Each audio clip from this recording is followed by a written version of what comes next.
खुलुमबाय दिनै मोनाबिलिनि खौरांफोरा जाबाय गिबि खौराङाव दङ BTC आव दासान्दि मोनफ्रोमबो दोलोनि गोख्रोङै फोसावदिंनाय सोलिगासिनो थादों।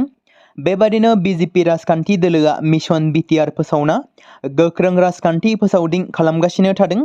नाथाय बे समाव BJP राजखान्थि हान्जानि राजखान्थि फोसावदिंनायफोराव माखासे बर' हारिनि सिनायथि दामग्रा आगजुफोरखौ बाहायनाया साननो गोनां जानानै फैदों। बे बाथ्राखौ मख'नो गोनांदि गावनि राजखान्थि मुलाम्फानि थाखाय BJP राजखान्थि हान्जाया बड'फानि मुसुखा आरो बर' हारिनि आंगो दामग्रा खाम सिफुं बायदिखौ लानानै बिसायख'थि फोसावदिं जौसाङाव बाहायनाया बेसे गनायजाथाव, जेराव साननो गोनां जानानै फैदों। गिबियाव रायजो राजा नोंथांमोन बेनि सायाव मा फोरमायनो सानो नोंथांमोना कमेन्टनि गेजेरजों फोरमायहरनो हागोन। सोंथि नुजादों दि थारैनो BJP राजखान्थि दोलोआ बर' हारिखौ राजखान्थिनि मुङाव बाहायगासिनो दं नामा? बर'नि बिफा बड'फा आरो GI मोननो हानाय बर' हारिनि दामग्रा आगजुफोरखौ गावनि राजखान्थि मुलाम्फानि थाखाय बाहायनाया बेसे गनायजाथावना? बर' हारिनि दामग्रा आगजु खाम सिफुं बायदिखौ BJP राजखान्थि हान्जाया गावसोरनि बिसायख'थि फोसावदिं मेल खालामनायाव बाहायनायखौ नुनो मोननाय जादों, जायनि गेजेरजों बर' हारिया BJP राजखान्थि हान्जाखौ बरायना लानायनि फोरमान होनो नाजानायनि नुथाय। गुबुन गुबुन माहारियारि आफादफोरनि जथुम मेलफोराव बर'नि आंगो दामग्रा आगजुफोरखौ बाहायनायखौ जों नुनो मोनो। नाथाय राजखान्थि फोसावदिंनाय हाबाफारिफोराव जेराव BPF आरो UPPLफोरखौ दिनैसिम बिसायख'थि फोसावदिंनाय मेलफोराव बाहायनायखौ नुनो मोनाखै। नाथाय BJP हान्जाया माब्लाबा आर'नाइयाव राजखान्थिनि सिम्बल होनाय, माब्लाबा बर' हारिनि बिफा बड'फानि मुसुखाखौ राजखान्थि जौसाङाव बाहायनाय नुनो मोनगासिनो दं। बर' हारिनि हारिमुखौ राजखान्थियारि महर होनो नाजानाय होननानै मख'नांगोन। बेनि गेजेरजों बर' हारिया BJP जाजोब्बाय, जायनि थाखाय हारिनि सिनायथिजों बरायना लाबाय होनना बुंनाय जादों। खाम सिफुं जथा सेरजाखौ बयहाबो बाहायनो हानाय मोन्थाय दं, नाथाय राजखान्थियारि फोथाराव नङा। नैथि खौराङाव दङ आथिखालाव बर' समाजाव मानसि गोमानाय, हाबा जाखानाय आइजोआ बहाबा खारलांनाय, गावनि फिसाय गावनि नखर आरो बिसि फिसाखौ गारनानै बहाबा सोरजोंबा थांखुमानाय बेफोरबायदि जाथाया जाबोबाय थादों। बेबादिनो बेसरि गयारि मुंनि सासे आइजोआ बहाबा खारखोमानानै दं। हाबा जाखानाय फिसाय आरो गथ' गोनांखा आइजोआ बहाबा खारखोमानानै दं। चिरां जिल्लानि बरिपारा थामहिनबा बर' बाजार बिजनि गामिनि सोमखोर गयारिनि अनसुलि बिसि बेसरि गयारिया गावनि 4 बोसोर बैसोनि असे फिसाजो हारलिन गयारिखौ लाना थांनाय 16 आगस्ट एबा मैया फुंबिलि 6 रिंगानिफ्रायनो लानानै बहाबा खारखोमानानै दं आरो दासिम न'आव फैफिनाखै। बहा दंहैयो जेबो खौरां मोनाखै। नखरनि सोद्रोमाफोरा फोरमायथिनाय बायदिब्ला मबाइलखौबो अफ लाबाय। दा फिसाय सोमखोर आरो नखरा जेरावखि थाया मानो बेसरिखौ फिसाजोखौ लाना न'आव फैफिननो थाखाय खावलायदों आरो फिसाया नखरखौ नायनो गुबुन रायजोआवसो खामानि मावहैदों। बेनिखायनो बे आइजो आरो गथ'खौ सोरबा बहाबाफोर नुसनबायोब्ला खौरां हरनो थाखाय नखरा गुरैयै खावलायहरदों। बेनिखायनो 9365721743 जानबुं नम्बराव नोंथांमोना बहाबाफोर सोरबाफोर नुसनबायोब्ला कलनि गेजेरजों फोरमायहरनो हागोन। मुंदांखा इउटुबार आल्बिस यादेवनि न'खौ नोजोर होनानै गुलि गावनाय जाथाय जादों। पुलिसआ खौरां मोननाय बायदिब्ला इउटुबारनि न'आव गोबां राउन्ड गुलि गावनाय जादों। गुलि गावनायनि जाथाया फुंनि 5 रिंगासो समाव आल्बिस यादेवनि न'आव जादोंमोन। खौराङाव मख'नाय बायदिब्ला शुटिंनि थाखाय आल्बिसआ न'आव गैयामोन। बै समाव जेब्ला नखरनि गुबुन सोद्रोमाफोरा न'आव दंमोन अब्ला दुथांफोरनि गुलि गावनाया CCTVआव सेबखांजादोंमोन। साथाम दुथांफोरा बाइकजों फैदोंमोन आरो आल्बिसनि बिफा, जाय बै समाव न'आवनो दंमोन, गुरुग्राम पुलिस थानायाव मोनसे गसर थिसनदों। बिफानि बायदिब्ला दुथां हान्जाया 25निफ्राय 30 राउन्ड गुलि गावदोंमोन। मिथिनो मोननाय बायदिब्ला मानि थाखाय गुलि गावदोंमोन? मख'नो गोनांदि आल्बिस यादवआ गावनि दान्थे बिदान्थे गोनां बिबुंथिनि थाखायनो गोबां समावनो सोराङाव फैदों आरो इउटुबारआ गोबां टिभि रियेलिटि श'आवबो बाहागो लादोंमोन। आल्बिस यादवनि इउटुबाव गोबां मिलियन फलोवारबो दं। बेनि उल्थायै 70 लाखनि बांसिन सुबुंफोरा फेसबुकआव बिथांखौ फल' खालामो। दा बेनि सायाव गुवारै नायबिजिरनाया जागायदों। 1947 मायथाइनि उनाव गिबि खेबनि थाखाय गाहाय मन्थ्रिनि मावख'नि थङा सोलायगोन। इंराज मुगानि समाव लुजानाय साउथ ब्लकखौ थाबैनो मोनसे गोदान जायगायाव लांनाय जागोन, जेराव भारतनि गाहाय मन्थ्रिनि मावख' थागोन। बे गोदान मावख'आव खामानिया सेप्तेम्बर खालारनिफ्राय जागायगोन। गाहाय मन्थ्रिनि मावख'खौ मानो जायगा सोलायनाय जादों बेखौ लानानै माखासे सुबुंफोरनि गेजेराव सोंलुफोर सिखांदों। मोगथाङाव ब्रिटिश मुगानि समाव लुजानाय साउथ ब्लक आरो नर्थ ब्लक बिल्डिंफोराव जायगानि गोबां आंखाल दं। जाउनाव माखासे बिफानफोरा गावसोरनि हाबाफोरखौ गाहाय मन्थ्रिनि मावख'जों सरजाबनो हायाखै। बेनिखायनो गोदान मुगानि आरो गुवार ओनसोलाव गोदान गाहाय मन्थ्रिनि मावख' लुनो बिथांखि लानाय जादों। बे गोदान मावख'आ गासैबो बिफानफोरनि जर'खा दालाइफोरखौबो खुंगोन। मख'जाथावदि गाहाय मन्थ्रि नरेन्द्र मदिआ रायजो राजानि सिगाङाव बुंदोंमोन दि डिउटी पद 3 बेखेवनाय समाव गाहाय मन्थ्रिनि मावख'आव थोजासे सुबिदाफोर गैयामोन। सुलुंनि बायदिब्ला गोदानै लुजानो गोनां गाहाय मन्थ्रिनि मावख'नि थाखाय मोनसे गोदान बिथांखिनि सायावबो साननाय जादों। बिश्वनाथ जिल्ला खुंथाया रबिबारनि फुंनिफ्रायनो बिश्वनाथनि ननके जापरि गामियाव एवेक्सन खालामदों। बे होखारनाय हाबाफारिखौ मोनब्रै खोन्दोआव खालामनाय जादों, जेराव 2 उफ्रा कमिशनार आरो 6 मेजिस्ट्रेटफोरा बे अपारेशनखौ जागायदों एबा बिसोरनि दैदेननायाव जागायदों। होखारनाय अपारेशननि थाखाय गासै गं 25 जेसिपि, गं 10 ट्रेक्टर आरो गोबां रेजें गारिफोरजों लोगोसे 1000निबो बांसिन पुलिस मावथिफोरखौ थिसननाय जादों। मख'नाय जादों दि सिगांनिफ्रायनो 309 आयेन बेरेखायै थाग्रा नखरफोरजों आवग्रिजानाय 175 बिगासो हाखौ लांदां खालामनाय जाबाय, जेराव दखल खालामग्राफोरा गावसोरनि न'फोरखौ सिमफायदों आरो गावसोरनि मुवा बेसादफोरखौ रैखाथि गोनां जायगायाव लानानै थांदों।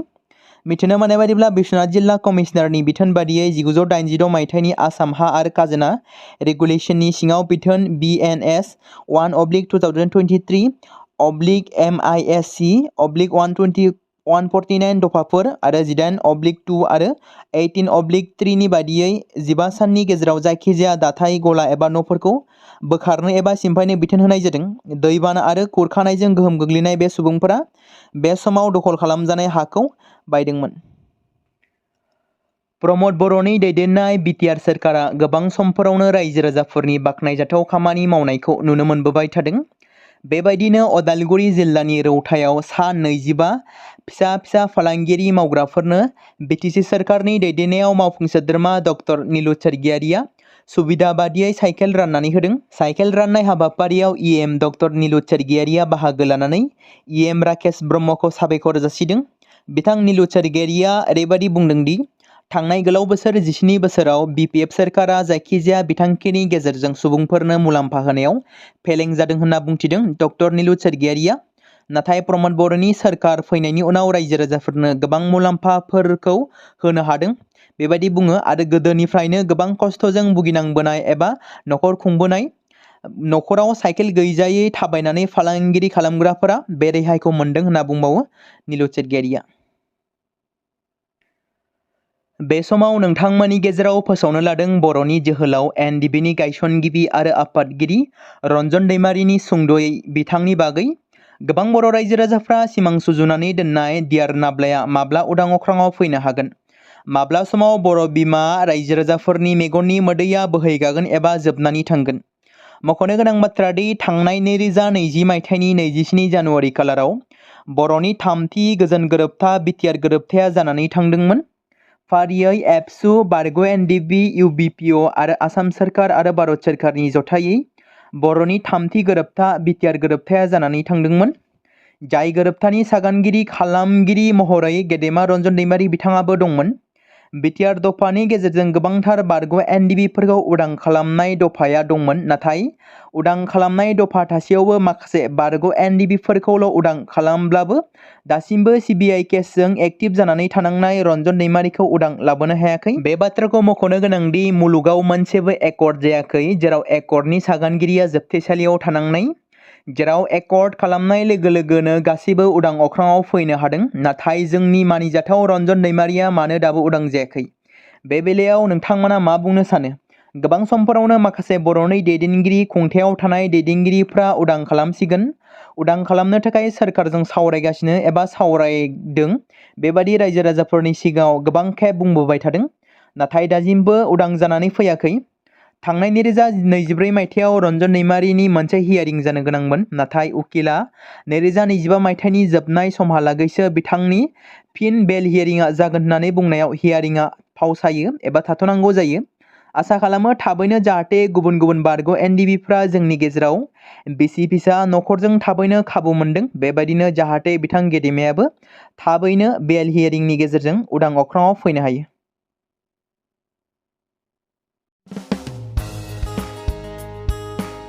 बे समाव मोनसे गोनां फोसावथाय बर' सावथुन नायनानै मोजां मोनग्रा गासै बर' रायजो राजाफोरनि गेजेराव लानानै फैदों मोनसे बर'नि OTT प्लेटफर्म गोनां जाय प्लेटफर्मनि गेजेरजों नोंथांमोना बर'नि गोदान गोजाम सावथुनफोरखौ नुनो मोनगोन।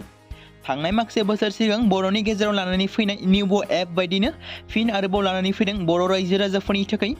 बे बाथ्राखौ मख'नाया गोनांदि 2025 मायथाइनि जानुवारि दानाव ओंखारनाय आंगो स्ट्रीम मुंनि मोनसे OTT प्लेटफर्म गोनां निउबो एपनि गेजेरजों नोंथांमोना गोबांथार बर'नि सावथुनफोर जेरै ट्रेजेडी, रमान्टिक, एक्शन आरो कमेडीजों बुंफबनाय सावथुनफोरखौ नुनो मोनगोन। जेरै सनानि नखर, थांखि गैयै समाज, अनसुला आफा, हिर', बिमा बायदि बाजै, अर, थैसाम, वान्टेड, संदान आरो रं नाम्बार बायदि सावथुनफोरा मख'जाथाव। बेफोर सावथुनफोरखौ नायनो थाखाय नोंथांमोना गिबियावनो आंगो स्ट्रीम एपखौ गाव गावनि मबाइलाव थानाय प्ले स्ट'रनिफ्राय डाउनल'ड खालामनानै लोगोसे इनस्टल खालामनानै गावनि मबाइल नाम्बारजों लगइन खालामनानै लाग्रोनांगोन। बेनि उनाव नोंथांमोना गोबांथार नुनो मोनै सावथुनफोरखौ गुगोल पे, फन पे आरो पेटिएमजों रं नाम्बार सावथुनखौ नायनो थाखाय 60 रां आरो संदान सावथुनखौ नायनो थाखाय 80 रां, वान्टेड सावथुनखौ नायनो थाखाय 60 रां, थैसाम सावथुनखौ नायनो थाखाय 60 रां बेबायदिनो गोबांथार नुनो मोनै सावथुनफोरखौ नायनो थाखाय सुबिदा खालामनानै होदों आंगो स्ट्रीम प्लेटफर्मा। फिन नोंथांमोननि गेजेराव फोरमायबावनो लादों बर' सावथुन नायनानै मोजां मोनग्रा गासै बर' रायजो राजाफोरनि गेजेराव लानानै फैदों मोनसे बर'नि OTT प्लेटफर्म गोनां जाय प्लेटफर्मनि गेजेरजों नोंथांमोना बर'नि नुनो मोनै सावथुनफोर जेराव गोदान गोजाम सावथुनफोरखौ नुनो मोनगोन। बे बाथ्राखौ मख'नाया गोनांदि 2025 मायथाइनि जानुवारि दानाव दिहुनजानाय आंगो स्ट्रीम मुंनि मोनसे OTT प्लेटफर्म गोनां एपनि गेजेरजों नोंथांमोना गोबांथार बर'नि ट्रेजेडी, रमान्टिक, एक्शन आरो कमेडीजों बुंफबनाय सावथुनफोरखौ नुनो मोनगोन। जेरै रं नाम्बार, संदान, वान्टेड, थैसाम, अर, बिमा बायदि बाजै, हिर', अनसुला आफा, थांखि गैयै समाज, सनानि नखर बायदि बायदि सावथुनफ्रा मख'जाथाव। बेफोर सावथुनफोरखौ नायनो थाखाय नोंथांमोना गिबियावनो आंगो स्ट्रीम एपखौ गाव गावनि मबाइलाव थाखानाय प्ले स्ट'रनिफ्राय इनस्टल खालामनानै गावनि मबाइल नाम्बारजों लगइन खालामखांनायनि उनाव नोंथांमोना गोबांथार नुनो मोनै सावथुनफोरखौ गुगोल पे, फन पे आरो पेटिएमजों रं नाम्बार सावथुनखौ नायनो थाखाय 60 रां, संदान सावथुनखौ नायनो थाखाय 80 रां, वान्टेड सावथुनखौ नायनो थाखाय 60 रां, थैसाम सावथुनखौ नायनो थाखाय 60 रां बेफोरबायदिनो अर सावथुनखौ नायनो थाखाय 60 रां पे खालामनांगोन। बेबायदिनो गोबांथार नुनो मोनै बर' सावथुनफोरखौ नायनो थाखाय सुबिदा खालामनानै होदों आंगो स्ट्रीम प्लेटफर्मा।